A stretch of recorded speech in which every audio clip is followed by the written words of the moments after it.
여러분, 로봇이 바느질을 한다? 그것도 사람 손보다 더 정교하게요. 정말 상상하기 힘든 장면인데요. 오늘은 바로 이 불가능을 가능하게 만든 로봇, 타스 인텔리전스의 모든 것을 한번 파헤쳐 보겠습니다. 그래서 오늘 이야기는 바로 이 질문으로 시작해 보려고 합니다. 이게 정말 지금까지 나온 그 어떤 로봇보다도 가장 진보된 손을 가진 로봇이라고 할 수 있을까요? 오늘 저와 함께 그 답을 찾아보시죠. 자, 그럼 먼저 이 로봇이 대체 뭘 했길래 AI 업계 전체가 발칵 뒤집어졌는지 그 전설의 시작, 놀라웠던 시연 장면부터 한번 자세히 들여다보겠습니다. 정말 이게 가능한가 싶은데요. 로봇이 아주 작은 바늘귀에 그것도 흐물거리는 실을 한 번에 꿰어 넣습니다. 여기서 끝이 아니에요. 심지어 얇디얇은 비단 위에 아주 복잡한 회사 로고를 자수로 새기기까지 합니다. 이 말도 안 되는 일을 해낸 회사가 바로 상하이에 있는 타스 인텔리전스라는 곳입니다. 근데 여기서 진짜 놀라운 게 뭔지 아세요? 이 회사가 만들어진 지 고작 8개월밖에 안 됐다는 겁니다. 아니 8개월 만에 어떻게 이런 기술을 세상에 내놓을 수가 있었을까요? 그리고 더 놀라운 건 투자금입니다. 시드 펀딩, 그러니까 초기 투자로만 무려 1억 2천만 달러, 우리 돈으로 약 1,600억 원을 투자받았어요. 대체 이 신생 회사가 뭘 믿고 이렇게 엄청난 돈이 몰린 걸까요? 점점 더 궁금해지죠? 그 비밀의 첫 번째 열쇠는 바로 사람에 있습니다. 이 혁신 뒤에는요, 말 그대로 자율주행 어벤져스라고 불리는 뭐랄까 드림팀이 버티고 있었습니다. 이 한 문장이 이 팀의 전략을 가장 잘 설명해 주는 것 같아요. 자율주행의 두뇌를 로봇의 몸에 이식하고 있다. 이게 무슨 말이냐면요. 이미 고도로 발달한 자율주행차의 인공지능, 그 뇌를 통째로 가져와서 로봇의 몸을 움직이게 한다는 거죠. 정말 기발하지 않나요? 멤버들 면면을 한번 보세요. 왜 어벤져스라고 불리는지 바로 이해가 되실 겁니다. CEO는 화웨이 자율주행 부문의 기술 총책임자였고 이사장은 중국 자율주행의 상징인 바이두 아폴로 프로젝트를 이끌었던 사람입니다.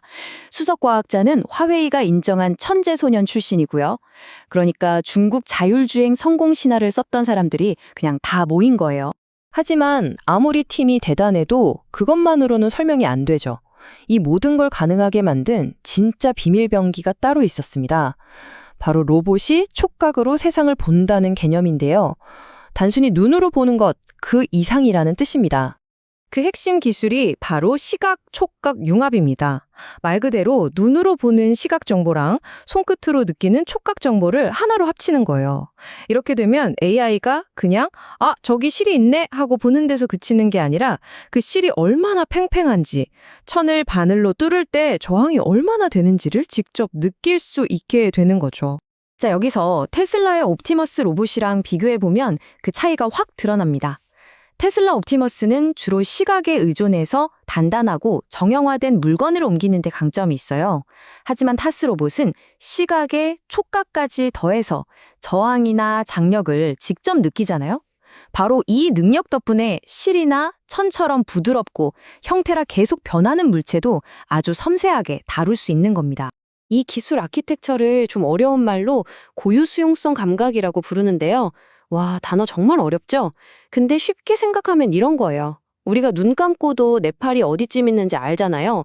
그것처럼 AI가 자기 로봇 팔이 지금 어떤 상태인지 또 어떤 힘을 받고 있는지를 스스로 아는 능력입니다.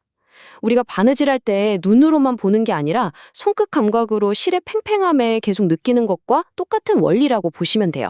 자, 그런데 말이죠. 여기서 정말 소름 돋는 반전이 하나 있습니다. 아마 하고 무릎을 탁 치실 거예요. 사실 타스 인텔리전스가 보여준 이 바느질은요. 진짜 목표를 위한 일종의 예고편에 불과했습니다.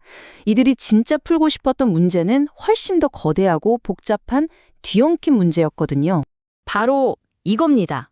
와이어 하네스. 이게 대체 뭐길래 그렇게 거창하게 말하는 걸까요?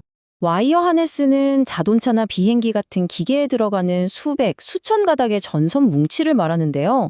이걸 조립하는 건 지금까지 전부 사람이 손으로 해왔습니다. 왜냐고요? 너무 복잡하고 전선은 계속 흐물거리니까 로봇으로는 도저히 자동화가 불가능하다고 여겨졌거든요. 그래서 로봇 공학계에서는 절대 풀 수 없는 문제라는 뜻으로 골드바흐의 추측이라는 별명까지 붙여졌을 정도입니다. 이제 모든 퍼즐 조각이 딱 맞춰지는 느낌이죠? 보세요. 바늘귀를 꿰는 서브 밀리미터 단위의 정밀함은 작은 커넥터를 꼽는 데 꼭 필요하고요. 실의 장력을 느끼는 미세한 힘 제어 능력은 전선의 유연성을 다루는 것과 똑같습니다. 부드러운 비단과 실을 다뤘다는 건 곧 흐물거리는 전선을 다룰 수 있다는 증거고요. 양손으로 자수를 놓는 건 두 손으로 복잡한 전선을 조립하는 것과 완벽하게 이어집니다. 결국 그 화려했던 자수 시연은 이 엄청난 산업 문제를 풀 수 있다는 걸 보여주기 위한 완벽한 쇼케이스였던 거죠. 자, 그렇다면 타스 인텔리전스의 미래, 과연 어떨까요?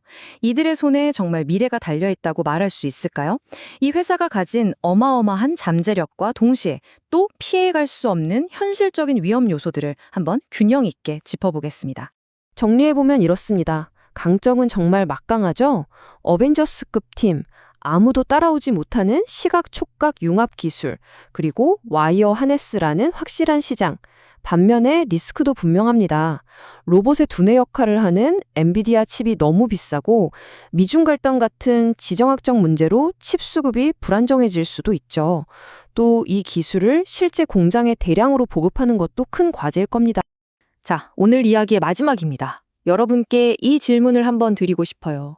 만약에 말이죠, 이 로봇 기술이 더 발전해서 사람의 상처를 꿰매는 수술까지 할 수 있게 된다면 여러분은 이 로봇에게 여러분의 몸을 그 수술을 맡길 수 있으시겠어요? 이 질문에 대한 답이 어쩌면 우리가 앞으로 마주할 첨단 로봇 시대의 신뢰 문제를 미리 보여주는 것 아닐까 싶네요.